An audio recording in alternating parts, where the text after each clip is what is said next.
Hello friends, जय माता दी। Welcome to my channel history honours. आज हमारा न्यू टॉपिक स्टार्ट हुआ जिसका नाम है understanding literary and archaeological sources, जिसमें उस टाइम के जो लिटरेरी सोर्सेज, जो रिटन रिकॉर्ड्स और जो आर्कियोलॉजिकल एविडेंस मिले हैं वो कौन कौन से थे, क्या था, उन सब चीज़ों के बारे में डीपली ब्रीफली मैं आपको इस चैप्टर में पढ़ाऊंगी। So let's start. This video is part 1. Yes, part 1.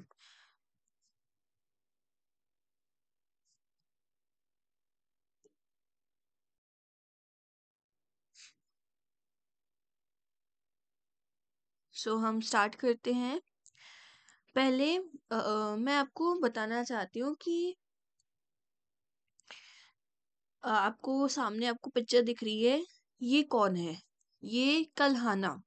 ये उस टाइम के कल्हान एक लिटरेरी और स्कॉलरली एम्बिशियस पर्सन थे, जिन्होंने वेट अ सेकेंड, एक बार मैं ये यस, हाँ। तो उस टाइम पे ये जो पर्सन थे वो कल्हाना, जो लिटरेरी और स्कॉलरली एम्बिशंस, जिन्होंने एक बुक लिखना स्टार्ट किया था 1148 सी में। 1148 सी में उन्होंने एक बुक लिखना स्टार्ट किया था। और ये एक वेल कनेक्टेड, मतलब ब्राह्मण फैमिली, जो कश्मीर के जो ब्राह्मण फैमिलीज थे उससे बिलोंग करते थे। इनके जो फादर हैं चंपक, जो वो थे उस टाइम के जो रॉयल कोर्ट्स होते थे उससे कनेक्टेड थे, मतलब वहां पे काम करते थे। वहां पे मतलब वहां की काम करते थे, और मतलब उसमें वहां जाते थे जब रॉयल कोर्ट होता था उस टाइम के, तो उनसे कनेक्टेड थे। उनसे बातचीत थी अच्छी उनकी फादर की। बट जब कल्हान कल्हान जब बॉर्न हुए, तो उनका जो उनकी फैमिली का थोड़ा बॉन्डिंग रॉयल कोर्ट से थोड़ा डिफर चेंज हो गया, थोड़ा कम हो गया। तो इससे मतलब तो 2 साल तक जो कल्हान है, इन्होंने वर्क हार्ड किया कि लोग जाना लोकल ट्रेडिशंस क्या थे वहाँ के। उन्होंने मैन्युस्क्रिप्ट्स, क्रॉनिकल्स,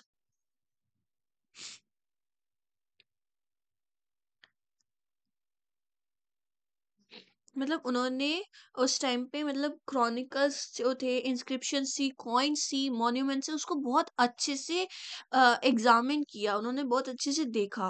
और उन्होंने उनकी जो पॉलिटिकल एक्सपीरियंस या पर्सनल ऑब्जर्वेशन था इवेंट्स पे, उन्होंने वो एक बुक में लिखी जिसका नाम था राज तरंगिणी। आपको ये पिक्चर सामने दिख रही होगी, राज तरंगिणी। ये बुक कल्हाना जिन्होंने लिखी थी, और ये कंप्लीट हुआ था 1950 सी में। ये 1950 सी में इन्होंने कंप्लीट किया, और स्टार्ट किया था 1148 सी से। 1148 सी में इन्होंने ये बुक लिखना स्टार्ट किया, और 1150 सी में इन्होंने खत्म किया। इसमें इन्होंने मतलब बहुत से जो पॉलिटिकल इवेंट्स है और जो पर्सनल ऑब्जर्वेशन थे उनके, वो सारे पर्सपेक्टिव्स, उनके जो पर्सपेक्टिव थे, उनके जो व्यूज थे, उसके वो सब चीजें उन्होंने इस बुक में लिखी।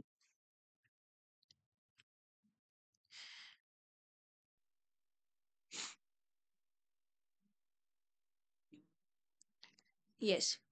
और ये जो बुक थी, इसका इसका जो मतलब था, राज तरंगिनी का मतलब था रिवर ऑफ किंग्स। मतलब जो किंग्स के मतलब उस टाइम के जो किंग्स थे उनके बारे में था। Raj Tarangini is river.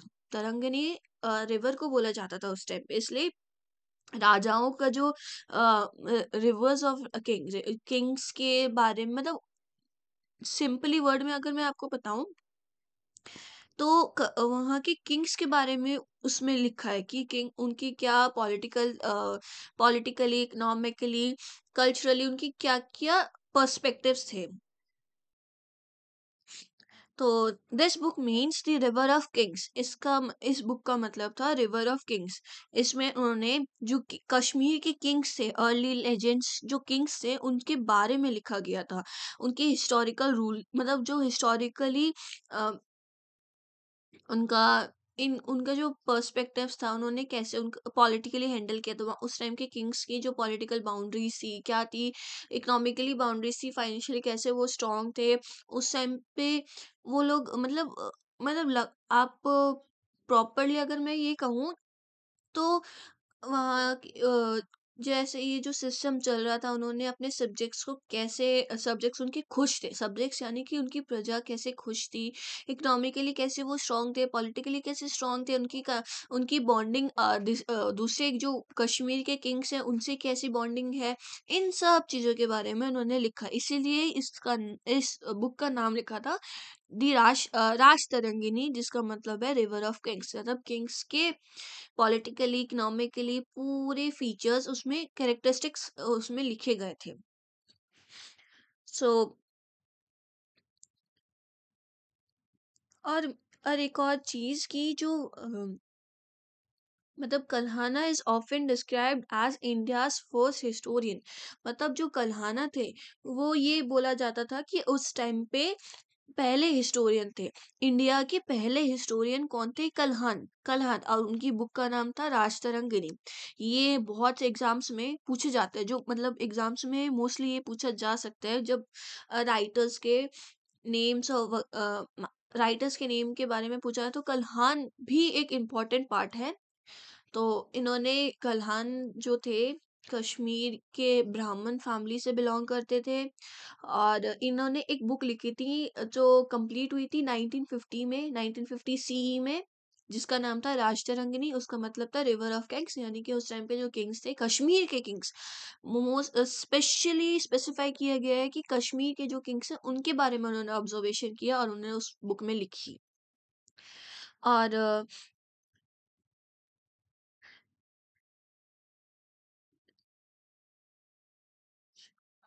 that was the events of the past also like,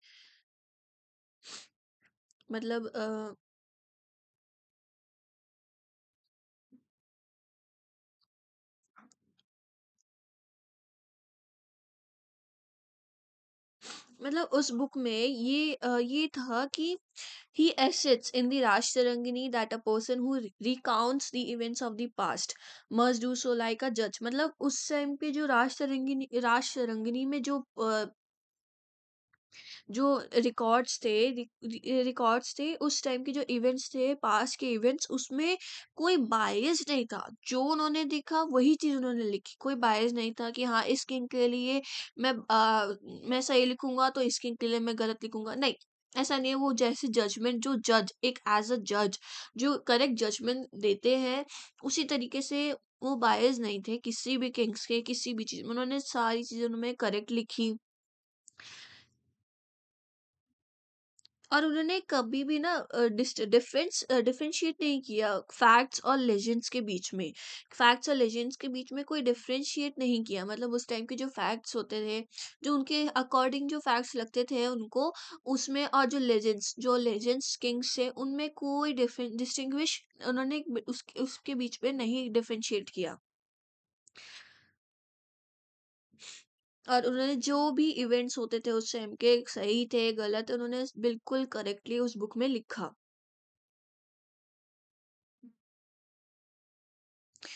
और ये सरप्राइजिंग नहीं था कि जो 12th सेंचुरी के हिस्टोरियंस थे, उस उनके और कल्हान के बीच मतलब जो डिफरेंस था, उनके पर्सपेक्टिव से, वो इतना ज्यादा मतलब डिफरेंट है। ये हम इतना सरप्राइजिंग नहीं हो सकते, मतलब इतना शॉक नहीं हो सकते कि, क्योंकि जो 12th सेंचुरी के हिस्टोरियंस थे उन्होंने बहुत से अपने मन से लिखे। बट जो कल्हान थे उन्होंने जो लिखा फैक्ट, मतलब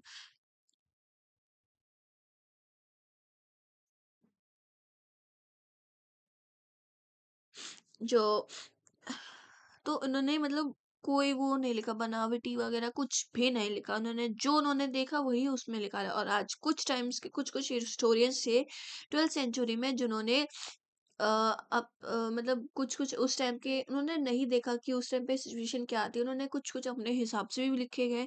तो इसमें इस चीज में डिफरेंस है। और वो कल्हाना एक बहुत ज्यादा स्किलफुल पोएट भी थे।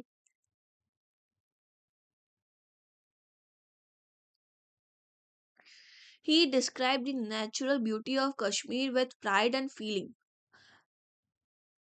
और उन्होंने मतलब जो कश्मीर की जो ब्यूटी थी, बिल्कुल जो विथ प्राउडली मतलब जो उन्होंने फील किया था, जो प्राउडली उन्होंने वो डिस्क्राइब किया। कुछ कैरेक्टर्स टेक्स्ट कैरेक्टर्स लेके स्केच स्केच किया ड्रामेटिकली, पॉलिटिकल इवेंट्स को ड्रामेटिकली वेज में उसमें लिखा। मतलब स्केचेस किए थे उसमें, ड्रामेटिकली पॉलिटिकल इवेंट्स को डिस्क्राइब किया। तो इस तरीके से ये राजरंगिनी में उन्होंने थोड़ा इंटरेस्टिंग बनाया था उस टाइम पे।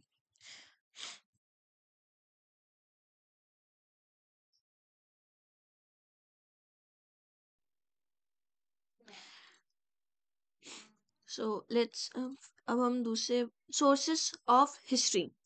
जो सोर्सेस ऑफ हिस्ट्री थे वो डिवाइड थी टू पार्ट्स पे, लिटरेरी एंड आर्कियोलॉजी सोर्सेस।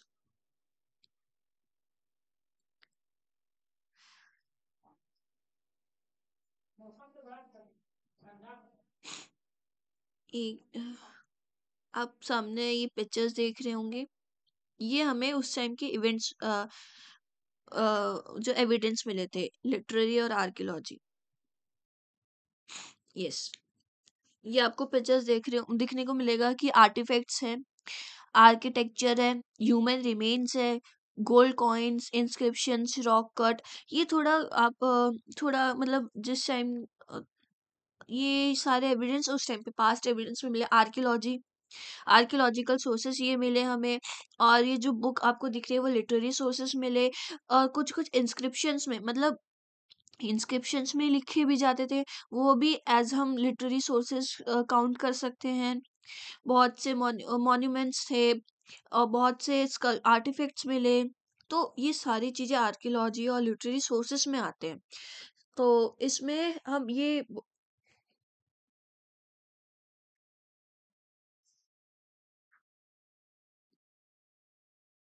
मतलब उस टाइम पे ये कह सकते थे कि जो पास्ट कभी एक नहीं हो सकता, और एक परफेक्ट हिस्ट्री नहीं हम बोल सकते थे कि हाँ वो परफेक्ट हिस्ट्री है।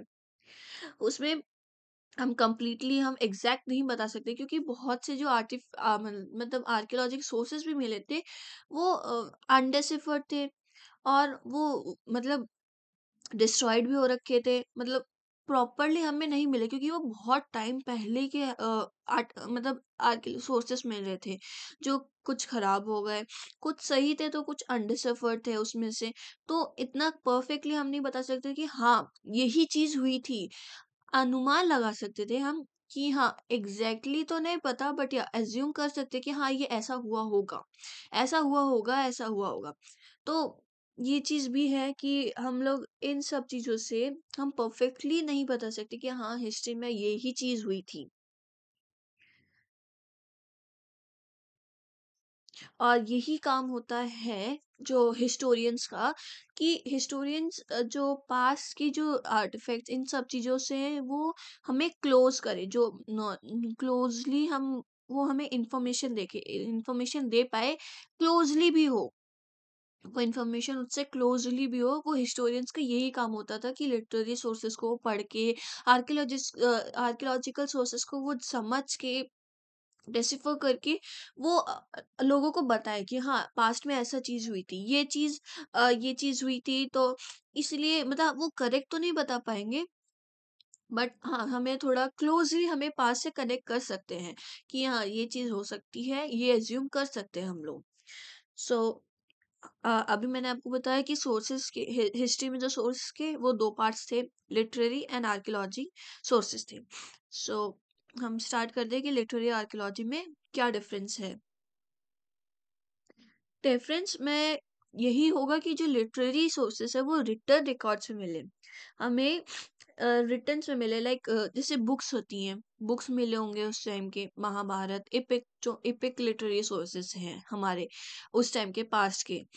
तो ये लिखा है literary sources include all text, long और शॉर्ट, राइटिंग और ओरल। मतलब वो टेक्स्ट, जो टेक्स्ट में मिलते थे हमें, जो भी मटेरियल हमें टेक्स्ट में, राइटिंग में, लॉन्ग हो शॉर्ट हो, उस चीजों में अगर हमें मिलते थे। मैं एक सेकेंड ये वीडियो स्टॉप करके आपको,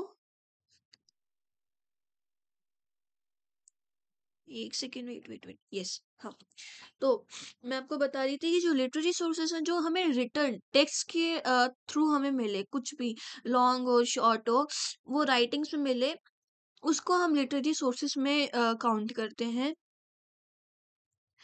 तो लिटरेरी सोर्सेस जैसे हम, मैं बोल सकती हूँ उस टाइम की महाभारत, महाभारत, रामायण, ये जो इपिक लिटरेरी सोर्स है, इपिक है, क्योंकि इससे हमें उस रामायण की बुक जो हमें मिली थी, उसमें हम ये जान सकते थे कि रामायण में क्या हुआ। हम मूवीज देखते हैं, रामायण चल आती है, महाभारत आते हैं, तो हम वो कैसे जाने, ये जो मूवीज बनती भी है तो उनको कैसे पता चला, थ्रू लिटरेरी सोर्सेज, जो उनके लिटरेरी सोर्सेज, जो रिटर्न रिकॉर्ड्स मिले हैं उसके थ्रू हमें पता चला है। अब हम तो उस टाइम पे नहीं थे, इस टाइम की जनरेशन जो उन्होंने मूवी वगैरह भी बनाए, वो तो नहीं थे उस टाइम पे। तो ये तो ये जो लिटरेरी सोर्सेस हमें मिले उसके थ्रू ही हम जान पाए कि हाँ ये हुआ था उस टाइम पे, रामायण में ये हुआ था, कैसे वनवास, राम जी, सीता माँ, लक्ष्मण भगवान जी वनवास में गए, किसने बोला, ये सब चीजें, महाभारत क्यों हुआ, किस कौन क्या रीजन थे, ये सब चीजें हमें लिटरेरी सोर्सेस में हम देखने को मिलता है। और आर्कियोलॉजिकल सोर्सेस मतलब वो include all tangible and material remains, मतलब जो मटेरियल रिमेन्स होते थे, जैसे आर्टिफैक्ट्स हो गए, छोटे से कॉइन्स हो गए, कोई एक स्टोन होगी, सील्स हो गए, जो आपको मैंने सील्स के बारे में बताए थे, सील्स हो गए, और कोई स्टोन्स स्टील्स में जो एक मतलब वो स्ट्रॉन्ग वुड स्ट्रॉन्ग वुड होता है, ये स्ट्रॉन्ग स्टोन से होता है, उसमें जो लिखे रहते हैं, वो आर्कियोलॉजिकल सोर्सेस हैं, जो पिक्चर्स के थ्रू, मतलब आपको, मैंने आपको सील्स के बारे में बताया, सिंपली मैं सील्स के बारे में बताऊंगी कि जो सील्स मिले हैं, सॉरी, सील्स हो गए, कॉइन्स हो गए, जो ये सब चीजें जो मिली है, ये हमें आर्कियोलॉजिकल सोर्सेस से मिले हैं। ये आर्कियोलॉजिकल एविडेंस हम इसको बोलते हैं। और जैसे एक और चीज है कि certain kinds of archaeological sources which have writing on them, जो आर्कियोलॉजिकल सोर्सेज जो हमें स्टोन्स वगैरह, जो स्टोन्स वगैरह या कुछ ऐसी चीजें मिलती है आर्कियोलॉजिकल एविडेंस, मतलब हम ढूंढ मतलब लाइक उसमें रिटर्न रिकॉर्ड्स भी होते हैं, लाइक इंस्क्रिप्शन। इस इंस्क्रिप्शन किस पे बनती है, एक वुडन वुडन थिंग होता है, उस पे इंस्क्रिप्शंस होती है, उस पे रिटर्न होता है, तो उसको इंस्क्रिप्शंस बोलते हैं। कॉइन्स में जो लिखे रहते हैं उस टाइम के किंग्स कौन थे, उस टाइम की जो उस टाइम के जो रूलिंग पार्ट था, ruling party party sorry, ruling Kings थे, उनके बारे में लिखा रहता था, क्योंकि उस टाइम पे कॉइन्स इसीलिए फेमस, कॉइन्स मोस्टली जो रूलर्स होते थे उस टाइम के, उनके ऊपर वो डिस्क्राइब किया जाता था, इंस्क्राइब्ड इमेजेस होती थी। तो ये सब जो चीज, ये जो चीज है ना, जो हमें स्टोन्स में या इंस्क्रिप्शंस कॉइन्स, इन सब में, इसको हम दोनों में दोनों कह सकते हैं कि ये आर्कियोलॉजिकल और लिटरेरी सोर्सेस दोनों है, क्योंकि हमें इसमें ये आर्कियोलॉजिकल मतलब लाइक वो आपने देखा होगा कि ये जो आर्कियोलॉजिस्ट होते हैं, गड्ढा करके कई कई जगहों पे होल्स करके जो उनको मिलते थे, आर्कियोलॉजिकल आर्कियोलॉजिकल सोर्सेज जो मिलते थे, स्टोन्स वगैरह, उसके अंदर जो लिखे रहते थे वो लिटरेरी सोर्स हो गए, लिटरेरी सोर्स। तो ये ही चीजें हमें डिफरेंशिएट करवाता है लिटरेरी सोर्सेस और आर्कियोलॉजिकल सोर्सेस। और जो इंस्क्रिप्शन कॉइन्स, इसमें जो आपको आर्कियोलॉजिकली मिला है, एविडेंस मिले हैं, आर्कियोलॉजिकली एविडेंस मिले हैं, एक्सक्यूवेट करके उसमें जो रिटर्न रिकॉर्ड्स है, हम उसमें जो रिटन रिकॉर्ड्स होते हैं, तो उस चीज को हम दोनों कंसिडर करते हैं कि वो लिटरेरी सोर्सेस भी आता है और आर्कियोलॉजिकल सोर्सेस में भी आता है। तो आपको, आई होप आपको इतना क्लियर हो गया हो। अब मैं आपको उस टाइम के मैन्युस्क्रिप्ट्स जो किसमें लिखा जाता था उसके बारे में बताऊंगी। Ancient palm leaf manuscript. ये आप ये पिक्चर, यस, आप ऐसे पिक्चर ये देख रहे होंगे। ये जो साइड में पिक्चर लगी है, इसी को एंशियंट पाम लीफ मैन्युस्क्रिप्ट बोला जाता था। मतलब जो उस टाइम के जो पाम लीफ में जो लिखा जाता था मैन्युस्क्रिप्ट, उसको लिखा जाता था, उसको पाम लीफ मैन्युस्क्रिप्ट बोला जाता था। सो ये क्या है, ये होता क्या है, ये मैं मतलब मैं बताऊंगी कि चाइना में पेपर इन्वेंट हुआ था। चाइना में पेपर इन्वेंट किया गया था 3rd सेंचुरी में। एक सेकंड में ये एक बार पॉज कर देती हूँ, फिर आपको इसके बारे में बताऊंगी। यस, तो उस टाइम पे जो पेपर जो था वो चाइना में इन्वेंट हुआ था 3rd सेंचुरी में।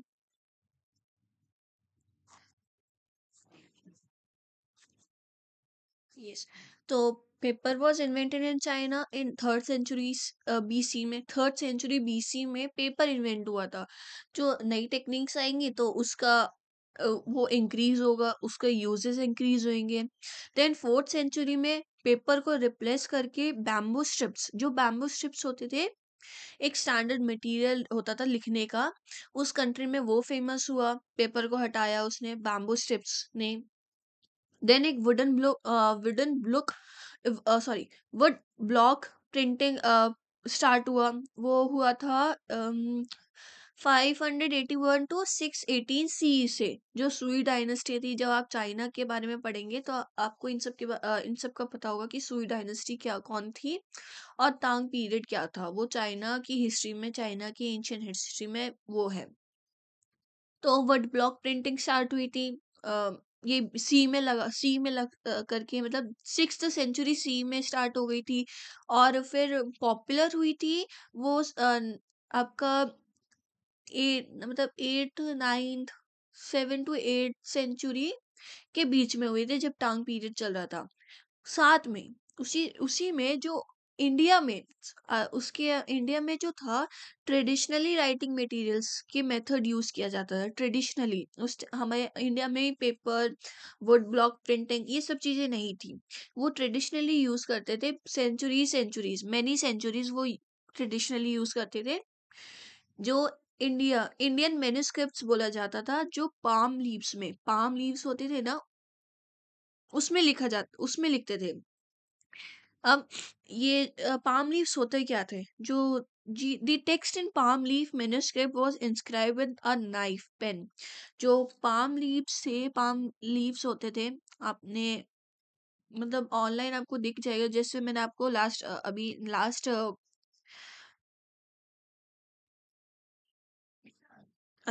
में मैंने आपको पिक्चर बताया था कि वैसे पाम लीफ मैन्युस्क्रिप्ट्स होते थे। जो लास्ट स्लाइड थी मेरी, उसमें आपने पिक्चर देखा होगा। तो उसको वो कैसे लिखते थे उसके बारे में हम जानते हैं। कि जो टेक्स्ट थे ना, मैन्यू पाम लीफ मैन्युस्क्रिप्ट, वो उसको नाइफ जैसे पेन होते थे, नुकीली चीज होती थी, उससे knife pain on rectangular cut, एक रेक्टेंगुलरी पाम लीफ को कट किया जाता था। उसमें नाइफ पेन से लिखा जाता था मैन्युस्क्रिप्ट, जो भी लिखना होता था उसमें। And curved palm leaf sheets, एक रेक्टेंगुलर कट करके एक कर्ड पाम लीफ शीट्स होते थे, कर्व्ड, उसमें लिखते थे। Colourings were then apply to the surface and wiped of.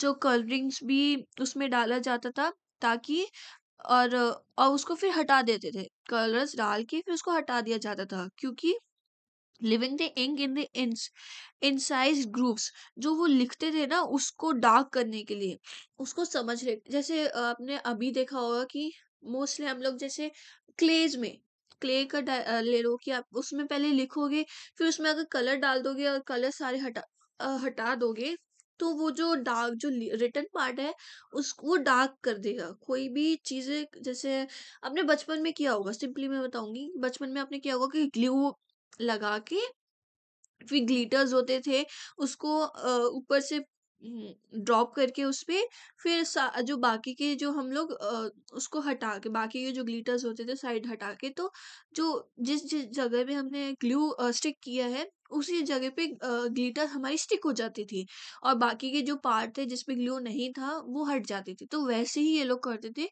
कि उसमें नुकीली चीज से उस पाम लीफ मैन्युस्क्रिप्ट में लिखते थे, और फिर उसमें कलर पुट करते थे, कलर डाल के फिर उसको हटा दिया जाता था, ताकि जो रिटर्न पार्ट जो उन्होंने लिखा है वो डार्क हो जाए।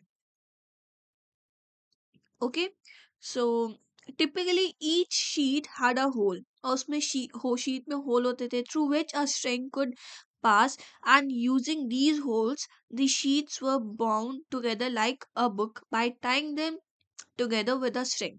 मीन्स जो उस हर शीट में एक होल होते थे, जिससे हम स्ट्रिंग्स जो होते थे, रस्सी जो होती थी, जो हमने पेपर्स में देखा हो, हम हमेशा टाई मांगते थे पेपर में, जो पेपर्स होते थे उसको टाई करने के लिए। तो वैसे ही ये सारे जो मैन्युस्क्रिप्ट्स की जो लीव्स हैं, पाम लीफ, इनको टाई करने के लिए एक हर जगह होल, हर शीट पे होल किया जाता था, ताकि वो एक बुक की तरह टाई हो जाए। Thus, produced palm leaf text typically had a lifespan of between few decades, and roughly 600 years before they started to rot due to moisture, insect activity, mold and fragility। मतलब उस ये अब हम time, मतलब बहुत time से, ये बहुत टाइम से रखा है तो ये खराब भी हो जाएंगे, ऑब्वियसली डिस्ट्रॉय भी होते हैं। तो इसीलिए इनका जो लाइफ स्पैन होता है, लाइफ टाइम जो मतलब लाइफ स्पैन होता है फ्यू डिकेट्स, मतलब वो रफली 600 ईयर्स पहले, 600 साल पहले ये खत्म होना स्टार्ट हो गए थे, क्योंकि मॉइस्चर मॉइस्चर की वजह से इंसेक्ट्स होते थे, मतलब बहुत से कीड़े वगैरह की वजह से ये खत्म भी होने लग गए थे। Thus, the document had to be copied onto new sheets of dried palm leaves। अब इनके जो रिटर्न रिकॉर्ड्स है ना, वो जो डॉक्यूमेंट्स है उसको हमें कॉपी करना पड़ता, क्योंकि ये खराब हो जाता। हम इसको ईयरली नहीं रख सकते थे, क्योंकि आपको रीजन बताया कि मॉइस्चर, इंसेक्ट एक्टिविटी की वजह से ये खराब हो जाते हैं। इसीलिए जो इसकी जो डॉक्यूमेंट्स है वो दूसरे शीट्स पे, जो दूसरी पाम लीव्स ड्राई करके जो शीट्स होती थी उस पे लिखा जाता था। The oldest, जो सबसे ज्यादा, the oldest surviving palm leaf Indian manuscripts have been found in colder, drier climates such as in parts of Nepal, Tibet and Central Asia। The source of first millennium C manuscript। इसका मतलब है कि जो oldest, पुराना पुराना जो palm leaf Indian manuscript है वो सरवाइव हुआ था, क्योंकि वो हमें ठंडी जगह पे, सूखी जगह पे, सूखा क्लाइमेट, ठंडी जगह था तो उस वहां पे मिला, लाइक नेपाल में, तिब्बत में, और जो सेंट्रल एशिया पार्ट था उस जगह हमें सबसे पुराना पाम लीफ हमें देखने को मिलता है। इंडियन मैन्युस्क्रिप्ट्स हमें देखने को मिलते हैं, क्योंकि वो कोल्डर एरिया में है, ड्राई क्लाइमेट रहता है। और जो ये सोर्स था वो फर्स्ट मिलियन, मतलब फर्स्ट 1000 सी मैन्युस्क्रिप्ट, 1000 सी का सोर्सेस थे उस टाइम। ये जो मैन्युस्क्रिप्ट था वो 1000 सी के बारे में बताया गया था उस मैन्युस्क्रिप्ट से। वो सबसे ज्यादा oldest surviving palm palm leaf Indian manuscript बोला जाता है। अब आई होप आपको ये समझ में आ गया हो। और मैं बताना, और इसके और मैं ये बोलना चाह रही हूँ कि जो मैनी मतलब उस टाइम के जो many early religious text were not primarily meant to be read but to be recite। मतलब और आफ्टर मैं पाम लीफ को हटा के जो सेकंड टॉपिक है हमारा, इसका जो सेकंड पार्ट मैं आपको बताना चाह रही हूँ कि जो उस टाइम के जो रिलीजियस टेक्स्ट थे, रिलीजियस टेक्स्ट जो होते थे वो हम लोग सिर्फ पढ़ने के लिए नहीं होता था, वो रिसाइट मतलब बोलते थे, मंत्रास होते थे उसमें। रिलीजियस टेक्स्ट में मंत्रास होते थे, तो वो परफॉर्म करने के लिए, सुनने के लिए, बोलने के लिए भी यूज किया जाता था, सिर्फ पढ़ने के लिए नहीं करते थे। और ये जो जनरेशन टू जनरेशन ये पास हुआ है ये चीजें, जैसे हम लोग मंत्र बोलते हैं, हनुमान चालीसा, दुर्गा चालीसा, ये जो थे वो उस टाइम पर उन्होंने लिखे, रिलीजियस टेक्स्ट पे लिखे हैं। बट अब हम लोग आज की जनरेशन में भी बोलती है, हम लोग बोलते हैं। तो ये चीज है कि जनरेशन टू जनरेशन वो पास हुई है हमेशा, सिर्फ मंत्र बोलने के लिए, परफॉर्म करने के लिए, एक्स परफॉर्म जो रिचुअल्स एक्टिविटीज होती है तो परफॉर्म करने के लिए, सुनने के लिए। तो ये सारी चीजें एक मैन्युस्क्रिप्ट्स में लिखी गई हैं। तो ये सारी चीजें लिखी है, बट ये सिर्फ पढ़ने के लिए नहीं है, मैन्युस्क्रिप्ट में लिखी है। मैन्युस्क्रिप्ट में लिखी है, बट ये सिर्फ पढ़ने के लिए नहीं, आपको सुनने के लिए, परफॉर्म करने के लिए, बोलने के लिए भी अवेलेबल था।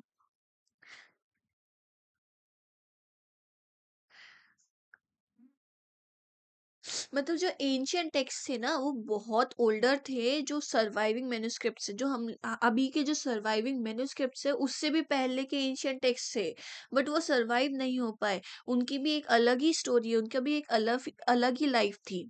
उनकी भी अलग लाइफ थी कि वो लाइफ थी कि वो कैसे सरवाइव नहीं हुए। बट जो मैन्युस्क्रिप्ट जो सरवाइव हुए उससे पहले भी एंशियंट टेक्स्ट थे, बहुत सारे टेक्स्ट थे।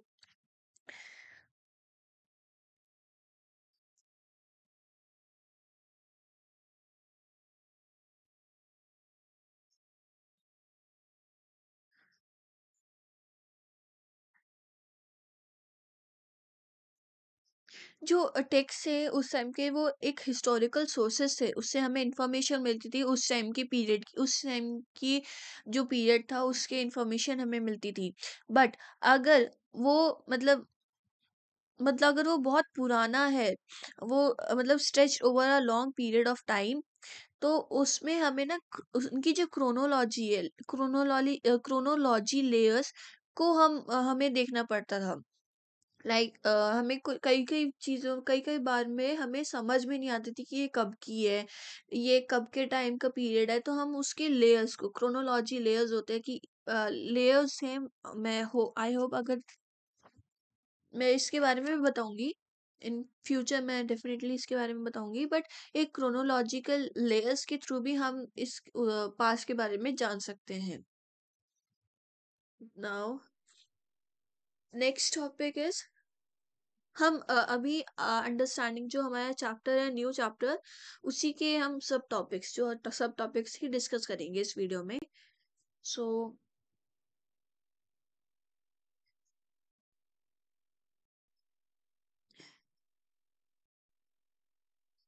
यस, वेट अ सेकेंड, ये वीडियो थोड़ा आगे करना पड़ेगा हमें।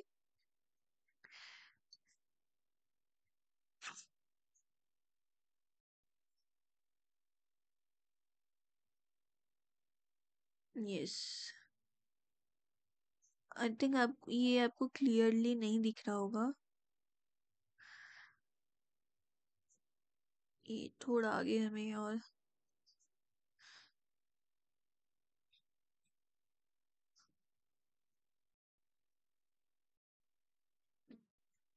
शिट, एक सेकेंड।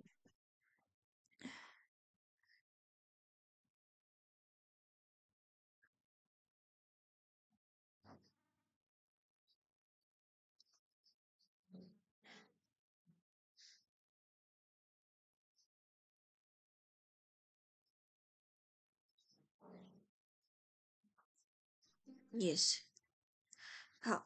अब मैं आपको the classification of literary sources, language, genre and content, मतलब जो लिटरेरी सोर्सेस है वो तीन पार्ट में इसका डिवाइड हुआ है, लैंग्वेजेस के बेस पे, जनरा के बेस पे एंड कंटेंट, इसका जो कंटेंट था। तो मे बी आपको ये वीडियो मतलब आपको ये पिक्चर्स क्लियर नहीं दिख रहे होंगे, अगर आपको अगर मैं आपको इसके भी नोट्स प्रोवाइड करूंगी, अगर आपको इसमें कुछ भी प्रॉपरली तो दिखेंगे नहीं, बट मैं आपको लिंक कमेंट सेक्शन में, मैं आपको लिंक इसके जो नोट्स है वो प्रोवाइड कर दूंगी। सो लेट्स स्टार्ट। अब इस टॉपिक में हम ये इस टॉपिक का मतलब है कि जो लिटरेरी सोर्सेस थे ना हमारे उस टाइम के, जो वो लैंग्वेजेस के बेस पे भी थे। मतलब कई के अब पूरी इंडिया में सिर्फ हिंदी नहीं बोली जाती। आज के टाइम पे सिर्फ हिंदी हम नहीं सुनते। मराठी लोग मराठी मराठी बोलते हैं, महाराष्ट्र के लोग मराठी बोलते हैं, गुजरात के लोग गुजराती बोलते हैं, बंगाल के लोग बंगाली बोलते हैं, और ऐसे ही मतलब और सारे एक्सेट्रा। ये सारी लैंग्वेजेस के बेस पे भी हमें बुक मिली है। बुक जो मतलब उस टाइम के जो लैंग्वेजेस थे उस टाइम पे वो लिखते थे, अपनी अपनी लैंग्वेजेस में भी बुक मिली है। सिर्फ लिटरेरी सोर्सेस सिर्फ हिंदी में नहीं मिले, और बल्कि हिंदी वो आज के टाइम की है। हिंदी आज के टाइम की है। उस टाइम पे तो आपको पाली और प्राकृत ये लैंग्वेज मोस्टली यूज करते थे उस टाइम पे।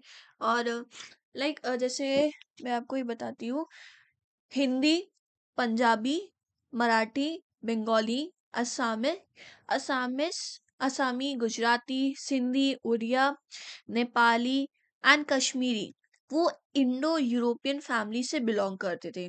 इंडो यूरोपियन, आप यहाँ पे आपको दिख रहा होगा इंडो यूरोपियन 75% जो ये लैंग्वेजेस यूज करते, वहाँ के लोग ये लैंग्वेजेस यूज करते थे।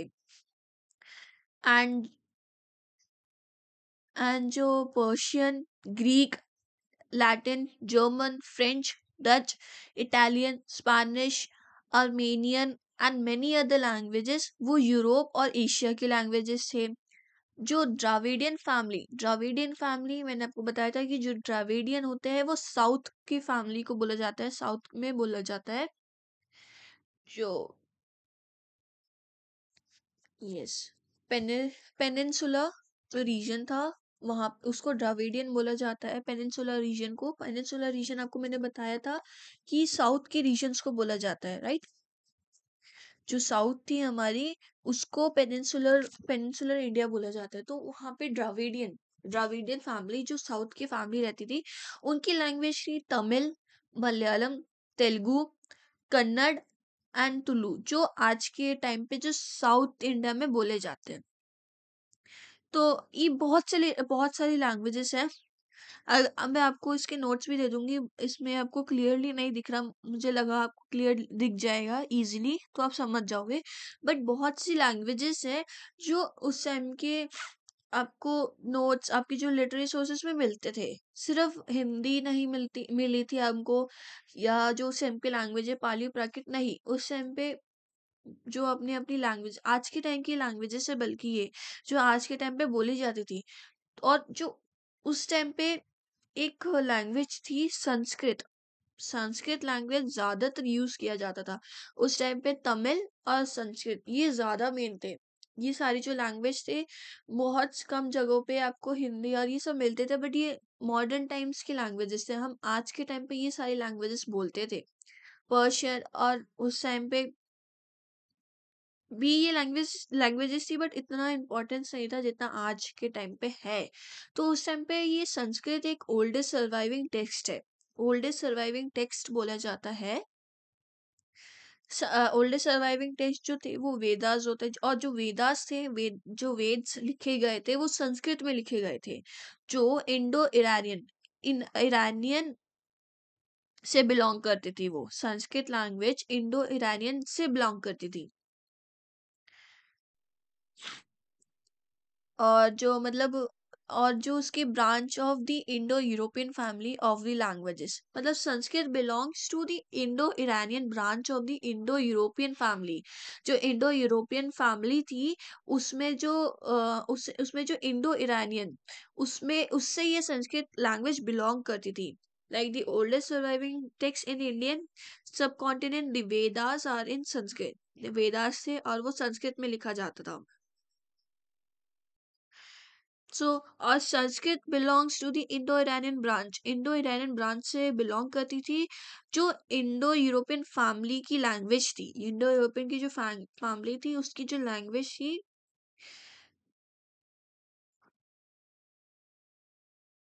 ये Sanskrit belongs to the Indo Iranian branch of the Indo European family of languages, as do ancient Pali and Prakrit, जो एंशियंट टाइम पे पाली और प्राकृत थे, तो ये संस्कृत भी एक इम्पॉर्टेंट लैंग्वेज थी उस टाइम पे। बहुत सी टेक्स्ट संस्कृत लैंग्वेज में लिखी गई थी। संस्कृत लैंग्वेज में बहुत सी टेक्स्ट हमें देखने को मिलेंगे उस टाइम के, एंशियंट टाइम के। सो प्राकृत, एक प्राकृत लैंग्वेज की जो एग्जांपल मैं आपको बोलूंगी, प्राकृत लैंग्वेज महाराष्ट्री, सौरासेनी एंड मगधी, इसके एग्जांपल्स है, प्राकृत लैंग्वेज के एग्जांपल्स है। और एक ये वर्ड है अपा भ्रमाशा, ये टर्म यूज किया जाता था बाद में, जब प्राकृत लैंग्वेज के डेवलपमेंट हुआ था ना, उसके बाद में ये लैंग्वेज अपा भ्रमशा ये वर्ड यूज किया जाता था, ये टर्म यूज किया जाता था उस टाइम पे। Develop Apabhramsha is a term used for the further development of Prakrit up to the end, तो end of the first millennium C, जो फर्स्ट मिलियनम सी जो थी उसकी एंड तक ये लैंग्वेज, ये जो टर्म यूज किया गया था प्राकृत को development of Prakrit up to, जो प्राकृत लैंग्वेज की जो डेवलपमेंट हुई थी ना, उसमें ये अपभ्रंशा टर्म यूज किया गया था। और द्राविडियन लैंग्वेज, जो द्राविडियन लैंग्वेज थी, यस, जो द्राविडियन लैंग्वेज थी उसमें जो Tamil has the oldest literature, followed by Kannada, जो कन्नड़ के लोग थे वो तमिल लिटरेचर को यूज किया जाता था। मैंने आपको बताया था कि उस टाइम पे आपको जो टेक्स्ट मिलेंगे ना, आपको संस्कृत में, पाली प्राकृत में मिलेंगे, और तमिल में। तमिल भी एक ओल्डेस्ट लिटरेचर बोला जाता था द्राविडियन लैंग्वेजेस में।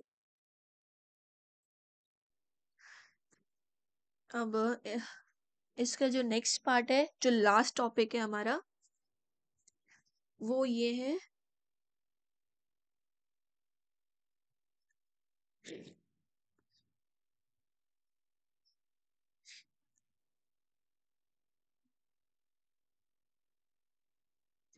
संस्कृत ग्रामेरियन। संस्कृत ग्रामेरियन कौन होते थे?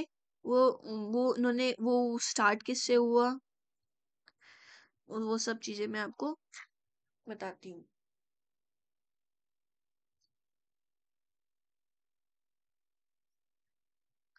जो संस्कृत जैसे,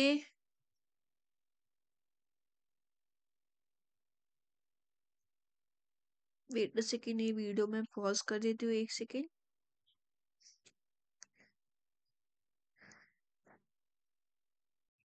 यस, जो Sanskrit grammarian, the pre classical Sanskrit of the Rigveda is different from the classical Sanskrit of Kalidasa pottery.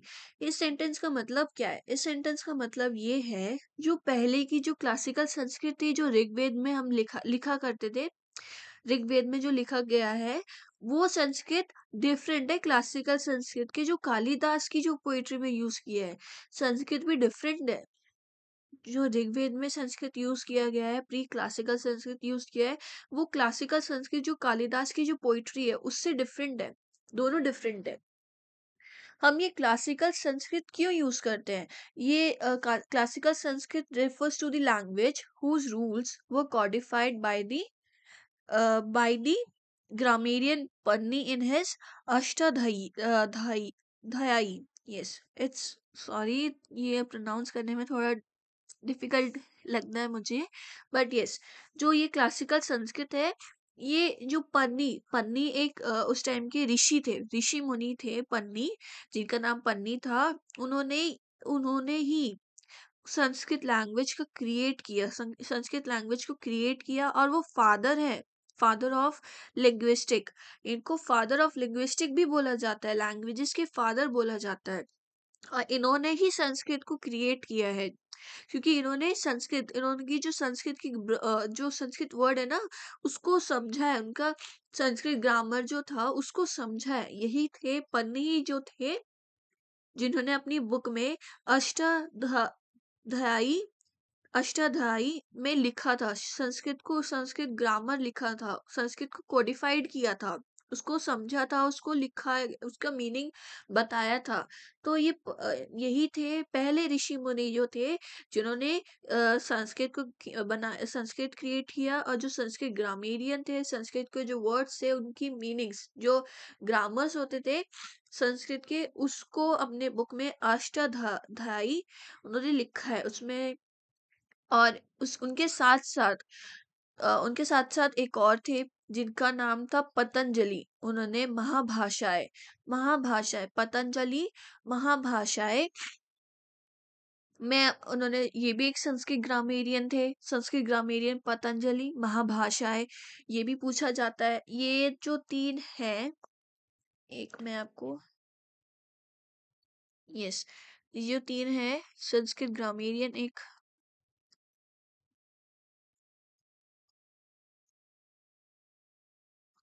पन्नी,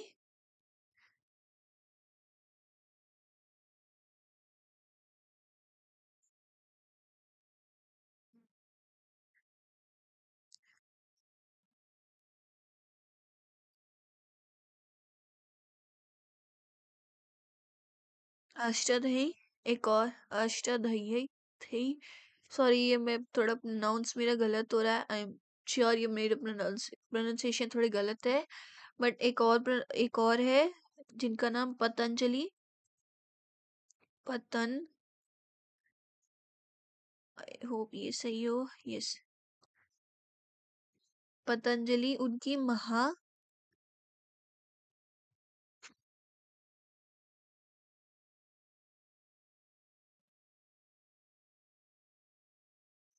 जो सेकेंड सेंचुरी में,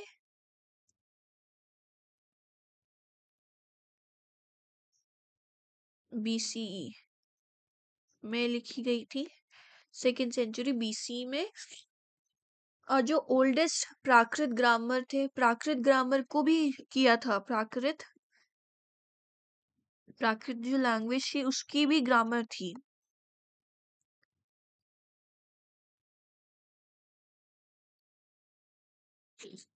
और उसके राइटर जो थे, एक सेकेंड, उसके राइटर थे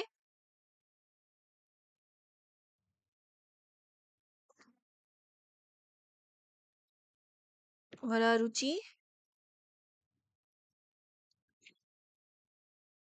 प्राकृत,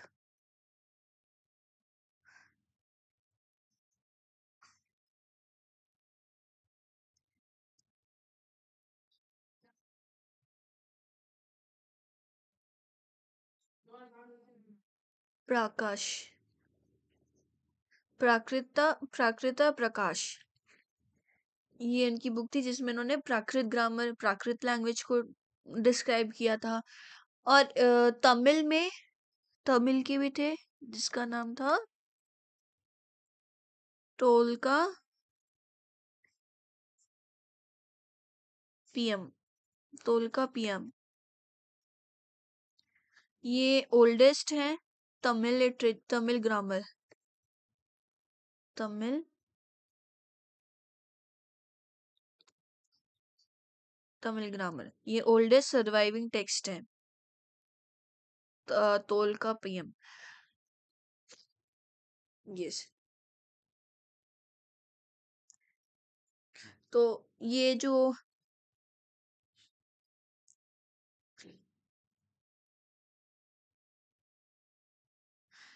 पन्नी, ये संस्कृत ग्रामेरियन है, पतंजलि ये संस्कृत ग्रामेरियन है, पन्नी ने अष्टाध्यायी इसमें इसमें लिखा है।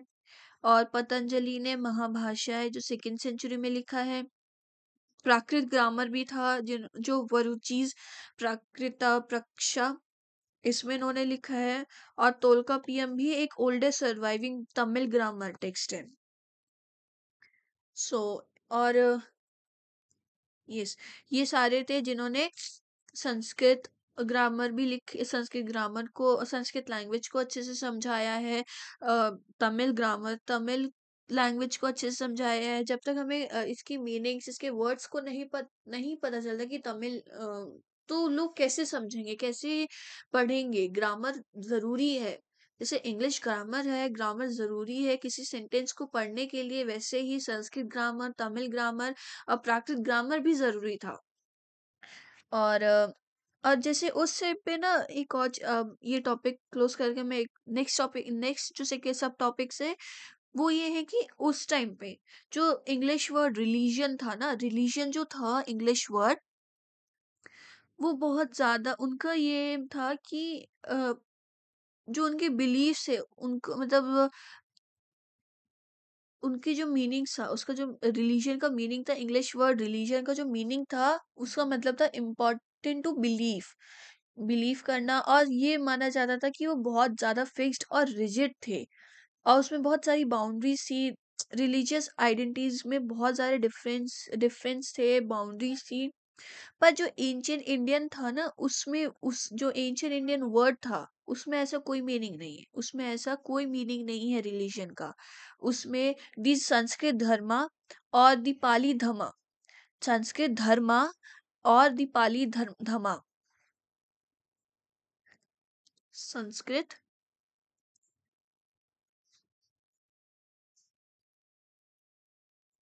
संस्कृत धमा धर्मा और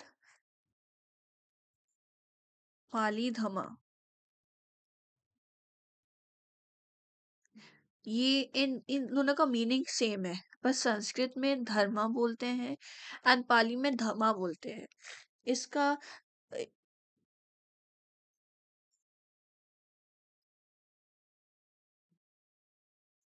और इसका सिंपल मीनिंग है कि लोगों को ये धर्म धर्म फॉलो करना चाहिए। धर्म धर्मा, इसका सिंपल ही मीनिंग है कि ये फॉलो करना चाहिए लोगों को सही रास्ते पे चलने के लिए। एग्जाम्पलरी वे ऑफ लाइफ है इसका मतलब, कि लाइफ में कैसे चलते हैं। धर्म धमा क्या है, ये सिंपली इसका मीनिंग है कि लोगों को इसी पाथ पे चलना चाहिए। They include many different kinds of things, उसमें बहुत से चीजें चेंज, बहुत सी डिफरेंट काइंड्स ऑफ चेंजेस हैं, डिफरेंट काइंड्स ऑफ थिंग्स हैं, sorry, like codes of conduct, social practices, forms, objects of worship, ritual activity, traditions and philosophical ideas। उस सब में ये उसमें यही चीज है कि कैसे चलना चाहिए, कैसे कोई भी सोशल प्रैक्टिसेस होनी चाहिए, वर्शिप कैसे करना चाहिए, रिचुअल एक्टिविटी कैसी होनी चाहिए, लोगों के जो फिलोसफिकल आइडियाज मतलब फिलोसफिकल आइडियाज होते हैं उसमें कैसे लोगों को चलना चाहिए और सही बात पे कैसे चलना चाहिए, वो सब इसमें लिखा हुआ है। Ancient societies did not make the kind of distinction between religious and the secular domains with which we are familiar in modern times. तो उस टाइम की जो एंशियंट टाइम में ना, ये जो आज के टाइम पे रिजिड रिजिड हो रखे हैं ना रिलीजियस बेस पे, हिंदू मुस्लिम क्रिश्चियन से, ये उस टाइम पे नहीं था। उस टाइम पे सिर्फ धर्म मतलब उस टाइम पे धर्म एक धर्म होता था। धर्म हमें सही रास्ते पे चलना चाहिए, हमें इस रिचुअल को मतलब उसमें एक्टिविटीज हमें किस तरीके से रहना चाहिए ये सब लिखा है, ये सब लिखा रहता है। और जैसे आज के टाइम पे है, मॉडर्न टाइम पे जो हम जानते हैं उससे बहुत डिफरेंट, उसमें सेक्युलर और रिलीजियस में जो डिफरेंट उस टाइम पे नहीं थे वो आज के टाइम पे हो गए हैं। आज के टाइम पे बहुत ज्यादा रिजिड हो चुके हैं, मतलब सबकी थॉट जो है वो बहुत रिजिड हो चुकी है। तो यही है कि एंशियंट टाइम पे ये चीजें नहीं थी। सो मैं आज का टॉपिक में आज का लेक्चर में यही खत्म करती हूँ। आज की वीडियो अगर आपको कुछ समझ ना आया हो या कुछ भी प्रॉब्लम लगे मेरे वीडियो में तो आप प्लीज मुझे कमेंट सेक्शन में बताएं। And please subscribe my channel, like share comment. Thank you. Bye bye.